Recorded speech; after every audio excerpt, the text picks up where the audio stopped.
నూలులో శతాబ్దాల గౌరవం, పట్టు పరంపరకు ప్రతీక, సంప్రదాయానికి శాశ్వత చిరునామా సఖీ.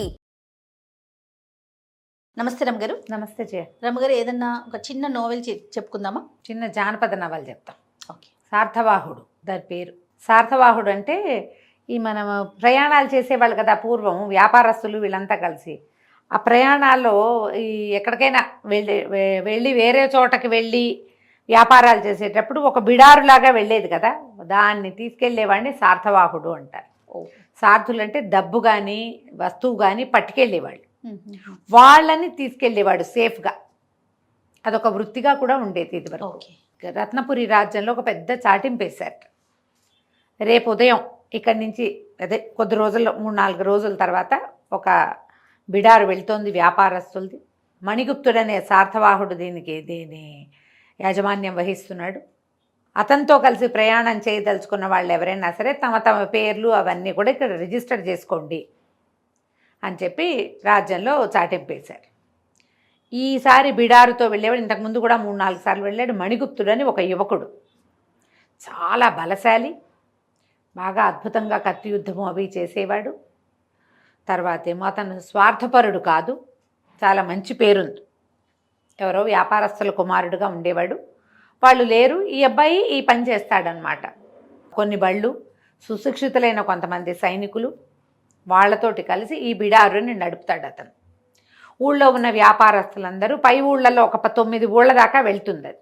ఈ మధ్యలో చిట్టడవులు అడవులు అవన్నీ ఉంటాయి కదా. ఈ సార్థవాహుడు ఎవరైతే తీసుకెళ్తాడో వీళ్ళకి ఆ అడవుల ఆనుపాను తెలిసి ఉండాలి, ఎక్కడెక్కడ నీళ్లు దొరుకుతాయో తెలిసి ఉండాలి. ఈ కర్వ్ ఇప్పుడు చూడు, మనం ఎక్కడైనా రోడ్డు మీద వెళ్తుంటే ఆ యాక్సిడెంట్ జోను గోస్లో అని రాసి ఉంటుంది. అది ఎట్లా తెలుసు వాళ్ళకి? అక్కడ ట్రై చేయటం వల్ల. వీళ్ళకి అది తెలిసి ఉండాలి, ఎక్కడ జంతువులు ఉంటాయి, ఎక్కడ జంతువులు ఉండవు, ఎక్కడ అడవి, ఏ సమయానికి ఎంత వేగంతో వెళ్తే మనం ఆ సమయానికి అక్కడ చేరగలుగుతాము, మధ్యదారిలో ఎక్కడైనా భోజన సదుపాయం ఉందా, ఈ బిడారు విడవడానికి వీలుగా ఎక్కడుంది, జంతువులు లేని ప్రదేశము, నీళ్లు ఉండాలి, చెట్లు ఉండాలి, చకచకా నడవాలంటే ఎన్ని గంటలు, ఎంత సమయం, ఇలాంటి అవగాహన బాగా పుష్కలంగా ఉన్నవాడే ఈ పని చేయగలడు. ఈ మణిగుప్తుడు చిన్నప్పటి నుంచి అట్లా తిరిగినవాడు, అందుకని అతనికి బాగా తెలుసు. అతనితో ఉన్న వాళ్ళందరూ కూడా అతనిలాగానే మంచి వీరోచితమైన విద్యలు వచ్చిన వాళ్ళే ఉన్నారు.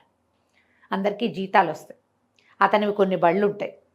ఈ బిడార్లో చేరదలుచుకున్న వాళ్ళు కూడా తమ తమ బళ్ళని దాంతో కలిపేసుకోవచ్చు. ఆ బళ్ళల్లో జనాలు తమ సామాన్లు వేసి పక్క ఊళ్ళకి పంపటం, పిల్లల్ని కాపురాలకి పంపేవాళ్ళు, తర్వాత నాట్యాలు అవి చేయటానికి వేరే వేరే ఊళ్ళలో నాట్య ప్రదర్శనలకు వెళ్తారు. వాళ్ళు కూడా సేఫ్టీ కోసం ఈ బిడారుతోటే వెళ్తారు. వాళ్ళ 3 బళ్ళు, వాళ్ళందరూ భోజనాలు వంటలు మొత్తం సామూహికంగా జరుగుతాయి. ఇవి మధ్యలో ఇందులో బ్రాహ్మణులు ఎవరైనా ఉంటే వాళ్ళకు ఒక సెపరేట్ పద్ధతి ఉంటుంది. మిగిలిన వాళ్ళంతా కలిసి వండుకుని తింటారు. ఈ వండడానికి కూడా వండేందుకు మనుషులు వేరు, భోజనానికి ఏర్పాటు వేరు. ఇప్పుడు మనం ట్రావెల్స్ వాళ్ళు చేయట్లా, అవునండి, పెంట్రీ కార్తో ట్రైన్లలో అలాగా పద్ధతి ప్రకారం జరుగుతుందన్నమాట. అయితే ఏ రోజైతే ఈ బిడారు బయలుదేరుతుందని చెప్పారో ఆ ముందు రోజు రాత్రి ఈ రాజ్యంలో రత్నగిరి రాజ్య యువరాణి మాధవసేన, ఆవిడని ఎవరో అపహరించారని ఒక వార్త వచ్చింది బయటికి. రాజ్యం అంతా అల్లకల్లోలంగా ఉంది. రాజు వాళ్ళ వ్యవహారం వాళ్ళదే, వీళ్ళ వ్యవహారం వీళ్ళదే. వ్యాపారస్తులు ఎవరి దారిని వాళ్ళు అందరూ వచ్చేసి బిడారు ఎక్కడి నుంచి మొదలవుతుందో అక్కడికి బళ్ళు వచ్చేస్తాయి. మొత్తం ఒక 60-70 బళ్ళు, కొన్ని చిన్నవి కొన్ని పెద్దవి, అన్నీ ఎడ్ల బళ్ళు. తర్వాత వీటితో పాటు కాల్బంట్లు నడిచేవాళ్ళు, కొంతమంది గుర్రాల మీద. వీళ్ళు సాయుధ భటులు ఉన్నారు కదా, దీంతో పాటు వీళ్ళంతా గుర్రాలతోటి తయారయ్యారు. ముహూర్తం ప్రకారం తెల్లవారుజామున కొబ్బరికాయ కొట్టుకుని గుమ్మడికాయ దిగదొడుచుకుని వీళ్ళు బయలుదేరి వెళ్ళిపోయారు. మాధవసేన అపహరించబడింది అని ఊళ్ళోకి తెలిసిపోయింది. వీళ్ళల్లో కొంతమంది పూర్వ సైనికులు కూడా ఉన్నారు. 2-3 సీనియర్ సైనికులు ఉన్నారు వీళ్ళ గుంపులో. వాళ్ళకి తెలిసింది యువరాణి అపహరించబడిందని. ఆ వేగులంతా తిరుగుతున్నారని. వీళ్ళ పని వీళ్ళదే. మామూలుగా ఇక్కడ ఏవో జరుగుతూ ఉంటాయి, కానీ ఎవరి దారిన వాళ్ళు రైళ్ళు ఎక్కేవాళ్ళు, ప్రయాణాల వాళ్ళు వెళ్తూనే ఉంటారు కదా. వీళ్ళు బయలుదేరి వెళ్ళడం మొదలుపెట్టారు.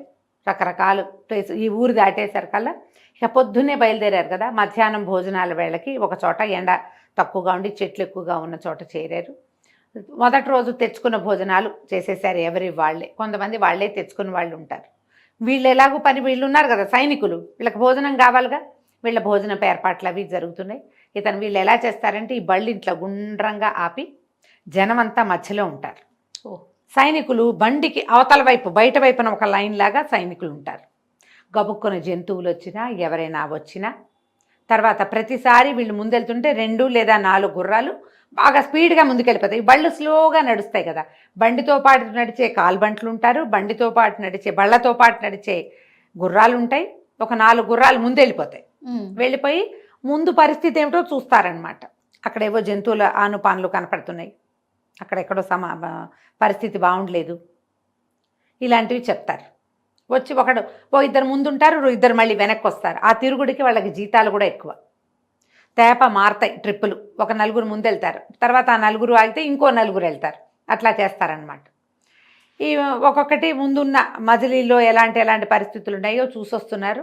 మధ్యాహ్నం భోజనాలు చేశారు, రాత్రికి సేఫ్గా దాటేశారు. ఇవి దాటుకుంటూ వెళ్ళారు. ఈ మణిగుప్తుడు గుర్రంతో ఒకసారి చుట్టూ అంతా చూసుకోవటం, ఒకసారి ముందుకు పరిగెత్తుకుని వెళ్ళటం, మళ్ళీ వెనక్కి రావటం, అట్లా ముందుకి వెనక్కి వస్తూ మధ్యలో ఎవరో చిన్నపిల్లల వాళ్ళు ఉంటే వాళ్ళల్లో పిల్లలు ఇద్దరు ఏడుస్తుంటే వాళ్ళని కాసేపు గుర్రం మీద కూర్చోబెట్టుకుని తిప్పి చల్లగాలికి పిల్లలు ఏడుస్తుంటే అదే అలా ఒక జోల్లాగా వేసి ఆ జోల్లో పిల్లాడిని వేస్తే వాడు ఊగుతూ నిద్రపోతాడు. బండిలో ఇట్లా మూసుంటుంది, ఊపిరాటం గుర్రం మీద గాలేసి పడుకుంటాడు చంటివాడు. అట్లా కూడా చేస్తూ ఒక్కొక్కళ్ళని అందరినీ కనుక్కుంటూ తీసుకెళ్తున్నాడు. 2-3 రోజులు గడిచినాయి. మొత్తం ఇది ఇంచుమించుగా ఒక 7 రోజులు యాత్ర. 7వ రోజుకి వీళ్ళు చేరిపోయారు. ఈ మధ్యలో అప్పట్లో అనట ఈ దారుల్లో ఇప్పుడు మనకి దేవాలయాలు ఎట్లా ఆంజనేయ స్వామి గుళ్ళు అవి కనపడుతున్నాయి, ఈ యాత్రికుల సంరక్షణార్థము కొన్ని దేవాలయాలు కొన్ని సత్రాలు నిర్మించబడి ఉండేవిట. ఈ తర్వాత మాణిభద్రుడు అనేటువంటి ఒక యక్షుడు యాత్రికులకి రక్ష. ఆ మాణిభద్రుడి దేవాలయాలు ఉంటాయి. అది ఎట్లా ఉంటుందంటే ఒక గూడు లాంటిది ఉండి ముందుకు ఒక వరండా లాంటిది ఉంటుంది. ఓ 4 మనుషులైతే ఆ గట్టు మీద పడుకోవచ్చు కూడా. ఆ ప్రాంతాల్లో తిరిగే వాళ్ళు ఏ రోజుకు ఆ రోజు వచ్చేవాళ్ళు అక్కడ దీపం పెడతారు. సాయంకాలం 2 కాగడాలు వెలిగిస్తారు ఈ దేవాలయాల దగ్గర. మాణిభద్రుడు ఈ దాటడం కూడా ఈ ఒక గుడి దాటామంటే కొంత దూరం వచ్చేసినట్టు గుర్తు. మామూలు వాళ్ళకి ఏం తెలియవు కదా, మనం ఇక్కడి నుంచి అక్కడికి వెళ్ళే లోపల ఒక 5 గుళ్ళు రావాలి, 5 ఆలయాలు. 4 వచ్చినాయంటే ఇంకొకటి ఎక్కువ దూరం లేదు, మనం కిలోమీటర్లు చూసుకుంటున్నాగా అట్లా చూసుకుంటారు. ఈ దారిలో ఉన్న సత్రాల్లో కూడా కొన్నిసార్లు భోజనం చేశారు, వెళ్ళిపోయారు. జనాల్ని దింపేశారు వీళ్ళు. ఒక్కరోజు రెస్ట్ తీసుకున్నారు. ఇప్పటికి 7 రోజులు గడిచింది బయలుదేరి. తిరిగి మళ్ళీ బయలుదేరారు. అట్నుంచి వచ్చేటప్పుడు రిటర్న్ ట్రిప్ కదా. ఈ రిటర్న్ ట్రిప్లో ఆల్రెడీ వెళ్ళిన వాళ్ళే వస్తారన్న గ్యారంటీ లేదు, కొత్త వాళ్ళు ఉండొచ్చు. ఈ ఊళ్ళల్లో ముందు దిగబడిపోయిన వాళ్ళు, ముందు ట్రిప్పులో వచ్చిన వాళ్ళు ఉంటారు కదా, వాళ్ళు యాడ్ అవుతారు. యాడ్ అయ్యి మళ్ళీ వస్తున్నారు వెనక్కి.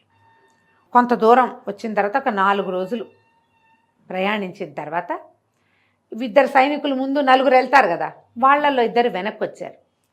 ప్రభు దారిలో ఒక చోట ఒక యువతి గొంతు వినపడింది మాకు, రక్షించండి అంటోంది. మనిషి అయితే కనపడలా, అదేమో చీకటి పడిపోయింది. వీళ్ళు రాత్రి 9-9:30 దాకా ప్రయాణిస్తారు. కొంచెం వెన్నెల కాలం దగ్గర పడింది కాబట్టి పర్వాలా, 9-9:30 10ంటికి ఇంకా చెయ్యరా, 9 గంటలకు ఎక్కడో చోట విడిచి భోజనాలు చేసేసి పడుకుంటారు. చీకటి పడిపోయింది కానీ వినపడింది 2 సార్లు 3 సార్లు. నేను ఒక్కడనే విన్నాను అనుకున్నా, తర్వాత వీళ్ళు కూడా విన్నారు. సరే ఇతను ఏమన్నాడు చూద్దాం అనుకున్నాడు. వీళ్ళు ఒక చోట 9 అయిపోతుంది, విడిశారు. ఎవరి దారిని వాళ్ళు వంటలు భోజనాలు చేస్తున్నారు.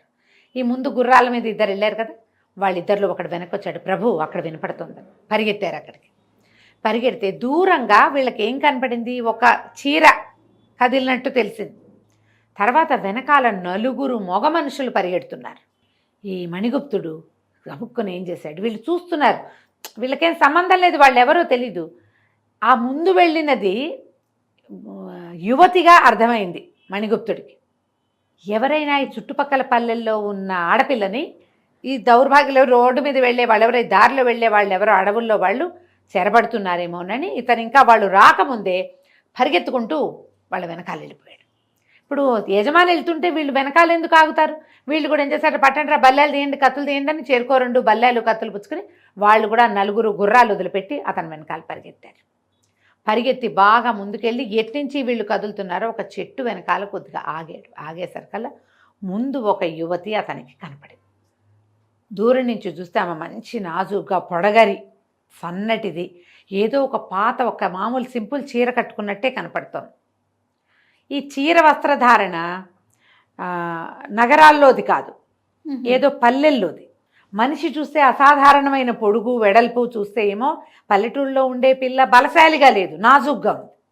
బాగా దగ్గరికి వెళ్ళాడు, వెన్నెల రాత్రి కదా, దగ్గరికి వెళ్ళేసరికల్లా అతనికి తెలిసింది ఎవరో సౌందర్యవత అయిన యువతి.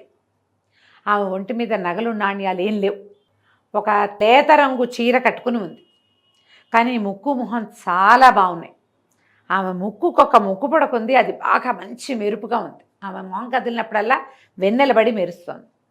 ఆమె యొక్క సౌందర్యం ఈయనకు అర్థమైపోయింది, ఇది చాలా బాగుంది మనిషి అని. ఇప్పుడు ఇంత నాజూకు సౌందర్యం ఈ ఊళ్ళల్లో ఉండే అవకాశం లేదు.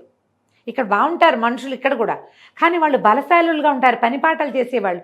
ఈ సోగదనము అవి చూస్తే ఇది పని వచ్చిన రకంగా కనిపించటల్లా. ఇంకొంచెం దగ్గరికి వెళ్ళేసరికల్లా వెనకాల నుంచి ఎవరో పరిగెత్తుకొచ్చేసారు. రావటం ఏమిటి, ఇతని మీద పడ్డారు. ఇతను అడ్డం పడిపోయాడు, వెనక్కి తిరిగి ఈ కత్తి తీశాడు. ఇక పోరాటం జరుగుతుంది, వదిలిపెట్టి వెళ్ళిపోమంటున్నాడు అవతలవాడు. నువ్వు ఎవడబో, నీ దారి నువ్వు పో, వెళ్ళిపో, మమ్మల్ని వదిలిపెట్టి, నీకు సంబంధం లేని విషయం ఇది అని కేకలు పెడుతుంటే అవతలవాడు కూడా అప్పుడు ఇతనికి అర్థమైంది, వీడు మామూలు పల్లెటూరు వాడు, ఈ కొండదారులలో తిరిగేవాడు కాదు, వీడు సుశిక్షితుడైన సైనికుడు. వాడి కంఠంలో కూడా ఏదో రాజదర్బార్లో పనిచేసేవాడి గొంతు, అది అధికారి గొంతు వేరేగా ఉంటుంది. రోడ్డు మీదకు తిరిగే కుర్రాడు కాదు. ఇతనికి తెలిసిపోయింది. ఎప్పుడైతే ఇతని మీదకి తిరగబడ్డాడో ఆ 2 దెబ్బలు పడేసరికల్లా అతని మనుషులే ఒక 4 వచ్చేసారు అవతల వాళ్ళు. ఆ 4 రాగానే మణిగుప్తుడి పని వాళ్ళు కూడా, ఇతని వెనకాల ఉన్న సైనికులు కూడా వచ్చి పడ్డారు. యథాశక్తి దెబ్బలు కొట్టేశారు. ఒకడు బాగా గాయపడ్డాడు మొదటివాడు, మిగిలిన 3 దెబ్బలు తిని అతన్ని మోసుకుని వెళ్ళిపోయారు. వాళ్ళ వెనకాల వీళ్ళు పరిగెత్తారు. కానీ ఈ మణిగుప్తుడు మాత్రం ఈ అమ్మాయిని ఎవరు ఏమిటి అని అడిగేసరికల్లా అమ్మాయి కాస్త గుటకలు మింగి, నేను రత్నగిరి అంతఃపురంలో పనిచేస్తాను, నా పేరు చెంప అని చెప్పింది. చెంపకవల్లి అని చెప్పేసరికల్లా రత్నగిరి ఇంకా చాలా దూరం ఉంది, ఇక్కడికి ఎట్లా వచ్చావు నువ్వు అన్నాడు. అది కొద్ది రోజుల క్రితం అపహరించారు నన్ను, నేను వీళ్ళ చేతిలో పడ్డాను, మమ్మల్ని ఎక్కడో నన్ను దాచిపెట్టారు, నేను తప్పించుకుని వస్తున్నాను అంతే అనేసరికల్లా అప్పుడు గుర్తొచ్చింది ఇతనికి. తాము బయలుదేరే రోజున 7-4-11 రోజుల క్రితం యువరాణి మాధవసేన అపహరించబడింది. ఇతను అన్నాడు, నువ్వేమో అంతఃపురంలో పనిచేస్తానంటున్నావు, అంతఃపురం యువరాణిని కదా ఆ రోజు అపహరించిందంటే ఆ అమ్మాయి ఏమైంది, అవును యువరాణితో పాటు నన్ను కూడా అపహరించారు, మా ఇద్దరిని అపహరించారు అని చెప్పింది. మరి నువ్వు ఒకదానివే ఎలా వచ్చావు, యువరాణి ఎక్కడుందంటే ఏమో నాకు తెలియదు. తనకి ఏం మాట్లాడాలో తెలియలే. ఈ అమ్మాయి చూస్తే అంతఃపుర యువతి తెలిసిపోతోంది, ముందే తెలిసింది అతనికి, మాట్లాడితే భాష కూడా తెలుస్తోంది. రత్నగిరిలో ఒక ప్రత్యేకమైన యాస ఉంటుంది, ఆ యాస తెలుస్తోంది. నిజమే ఇది. సరే ఏమన్నాడు, సరేనని తను సైనికులు వీళ్ళ 3 అవతల వాళ్ళు 3 పారిపోయారు. వాళ్ళకి రథం కూడా ఉంది పారిపోవటానికి. గుర్రాలు ఎక్కారు. ఈ అమ్మాయిని తన గుర్రం ఎక్కించి చెంపకవల్లిని తను పక్కన నడుస్తూ తీసుకెళ్ళి తమ సార్థవాహుల గుంపులో కలిపేశారు. ఇక్కడి నుంచి 3 పూర్తి రోజుల ప్రయాణం. ఈ 3 రోజులు ఆ అమ్మాయిని ఏ బండి మీద కూర్చోబెట్టలేదు, తనతో పాటే ఉంచుకున్నాడు. ఒకవేళ ఎవరైనా అడ్డం పడితే జనాల మీదకి వెళ్తే కష్టం కదా, ఉంచుకున్నాడు. తను ఇంకో గుర్రం తెప్పించుకున్నాడు. గుర్రాలు కొన్ని ఖాళీగా నడుస్తాయి వాళ్ళతోటి. ఇవి ఇద్దరు మెల్లిగా కబుర్లలో పడ్డారు. ఆ అమ్మాయి మహాసౌందర్య రాసైన ఆ పిల్ల. ఇతను కూడా చిన్నవాడు, యంగ్స్టర్ అని చెప్పుకున్నాక 30 ఏళ్ల లోపల వాడు. ఇతను నవ్వు మాట బాగా ఆకర్షణీయంగా ఉంటాయి, పైగా బలశాలి, ప్రాణాలు రక్షించాడు. ఆ అమ్మాయి కూడా ఇతని మీద మనసు పడ్డట్టే కనపడింది. ఇద్దరు మనసు ఇచ్చి పుచ్చేసుకున్నారు ఆ 3 రోజుల్లోనే. సరే మొత్తం బిడారంతా ఊళ్ళోకి చేరింది. ఏ సందులోకి రోడ్లలోకి వెళ్ళవలసిన బళ్ళన్నీ వాళ్ళ దాంట్లోకి వెళ్ళిపోయినాయి. వీళ్ళు డబ్బులు కట్టాల్సిన శిస్తులు అవి ఇవి ఉంటాయి, ప్రయాణంలో శిస్తులు ఉంటాయి కదా, అవన్నీ కట్టేసి ఇతను ఏం చేశాడు, ఈ అమ్మాయిని అంతఃపురానికి తీసుకుపోయాడు. అంతఃపురంలో అప్పచెప్పేసరికల్లా అమ్మాయిని లోపలికి వెళ్ళిపోయింది. ఇతను యువతలకు వచ్చాడు. ఏదో ఊళ్ళో పనులు అవి ఇవి చూసుకున్నారు. ఒక అవ్వ ఉంది వీళ్ళింట్లో, ఇతను చూసుకునేది. ఇంటికి వెళ్ళి ఆ అవ్వను చూసి ఇంకేవో 2-3 పనులు చేసేసరికల్లా ఇంత ఊరంతా సందడిగా నాదాలు మోగుతున్నాయి, మంగళ వాయిద్యాలు. యువరాణి వెనక్కి వచ్చింది అంటున్నారు. యువరాణి వెనక్కి రావటం ఏమిటి, ఎటా వచ్చింది, ఎక్కడి నుంచి వచ్చింది? 11 రోజుల క్రితం తప్పిపోయిన మోసుకుపోయిన యువరాణి ఇప్పుడు ఊళ్ళోకి వచ్చింది ఎవరు? సార్థవాహుడు వచ్చాడు. ఈ బిడారంతా వచ్చింది. వాళ్ళతో వచ్చింది చెంపకవల్లి. యువరాణి ఎట్లా వచ్చింది? ఆవిడంతటా ఆవిడే చేరిందన్నారు. ఆవిడే వచ్చేసింది. మర్నాడు చాలా పెద్దగా హడావిడిగా గందరగోళంగా పెద్ద సభ జరిపారు. యువరాణి తిరిగి వచ్చిన సందర్భంలో అందరికీ బహుమతులు అన్నారు. సార్థవాహుడు మణిగుప్తుని రమ్మన్నారు. రమ్మనేసరికల్లా సరే ఇతను లోపలికి వెళ్ళాడు. ఎక్కడో చెంపకవల్లి కనపడుతుంది. అతను అటు నుంచి ఇటు చెలికత్తేగా, యువరాణి చెలికత్తే కదా, చూస్తున్నాడు. చూస్తుంటే పరదా మాటు నుంచి ఓ కళ్ళు తనని చూస్తున్నట్టు తెలిసింది. ఆ కళ్ళు ఎవరివో ఇతనికి అర్థం కాల. రాజుగారు చాలా మెచ్చుకున్నారు. నీ వల్ల యువరాణి ఇల్లు చేరింది. నువ్వు యువరాణిని తీసుకొచ్చినందుకు మణిగుప్తుడికి 1,00,000 వరహాలు బహుమతిగా ఇస్తున్నాము అని చెప్పేసరికి అతను నిర్ఘాంతపోయాడు.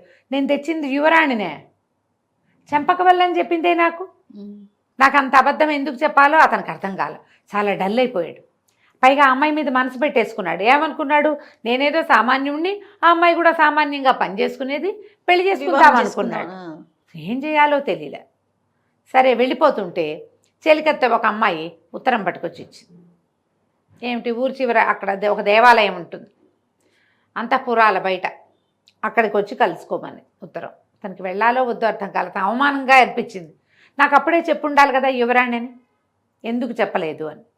ఆ అంతఃపురంలో నుంచి ఆ దేవాలయానికి రావడానికి లోపల నుంచి ఒక దారి ఉంది. అక్కడికి వచ్చింది యువరాణి. బాగా ఆలోచించి చివరికి వెళ్ళాడు. వెళ్ళేసరికల్లా ఆ అమ్మాయి పరిగెత్తుకుంటూ వచ్చి కౌగిలించుకుంది ఇతన్ని. కొంచెం అవమానపడి ఉన్నాడు కదా ఇతను. తను ఏం చెప్పిందంటే, ఒకవేళ నేనే యువరాణిని అని చెప్తే నువ్వు నాతో మనసు ఇచ్చిపుచ్చుకుని ఉండవు, నన్ను గౌరవించి బండిలో కూర్చోబెట్టేవాడివి.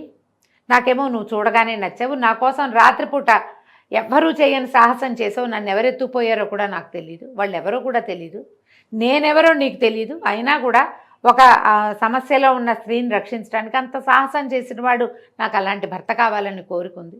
అందుకని నేను నా ఐడెంటిటీని దాచాను. అంతకంటే వేరే ఉద్దేశం ఏమీ లేదని పదే పదే బతిమలాడింది అతను. ఇక రాత్రంతా కబుర్లు చెప్పుకున్నాడు. తెల్లవారుజామున వెళ్ళిపోయింది. కానీ ఇతనికి ఇదంత తెలివిగల పని కాదనిపించేసింది మణిభద్రుడికి. యువరాణితో స్నేహం ఏమిటి? నేను ఒట్టి సార్థవాహుణ్ణి, ఇది ఒక ఉద్యోగం లాంటిది. యువరాణితో వివాహం అంటే రాజైపోవటం. మన లెవెల్ ఏంటి? ఇదేమిటి? రేపు ఏదైనా ప్రమాదం ముంచుకొస్తే శుభ్రంగా హాయిగా ఉంది జీవితం, సరదాగా ప్రతిరోజు కొత్త వాళ్ళని కలుస్తూ ప్రతిసారి ఎందుకు నాకు ఇదని అతను చాలా నిశ్శబ్దంగా ఊరొదులు పెట్టి వెళ్ళిపోయాడు. అవ్వకు కూడా చెప్పకుండా బయట ఊరికి ఎక్కడికో వెళ్ళిపోయాడు. ఉత్తరాది వైపుకి ఊరికే యాత్రలు చేసుకోవడానికి అన్నట్టుగా వెళ్ళిపోయాడు. డబ్బులు చాలా ఇచ్చారుగా రాజుగారు, కొంత ధనం పుచ్చుకుని తన దారిని తను బయటికి వెళ్ళిపోయాడు. మర్నాడు మాధవసేన కబురు చేసింది కానీ ఇతను ఆ అమ్మాయికి దొరకలేదు. ఈ ప్రాంతం నుంచి వెళ్ళిపోయాడు. దీని తర్వాత ఏం జరిగిందో మనం రెండో భాగంలో చూద్దాం. తప్పకుండా రమగారు. నమస్తే. నమస్తే.